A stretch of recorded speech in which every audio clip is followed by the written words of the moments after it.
So now what we're doing here is we're preparing the fabric for the scouring process, which is the first step in natural dyeing. Especially when you're working with a smaller setup, like a dye pot this size, there isn't a lot of room for your fabric to move.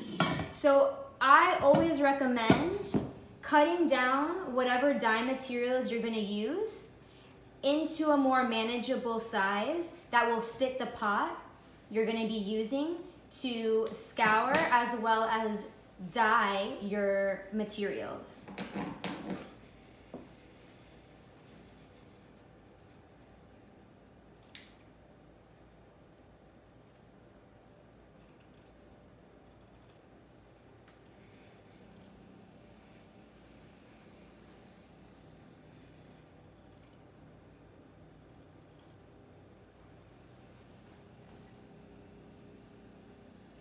So I'm cutting these tie pants down to size, and I'm just following the seam lines that exist already, because as you can see, this top part is a pretty nice, big, expansive fabric that I can turn easily into handkerchiefs or reusable cloth toilet paper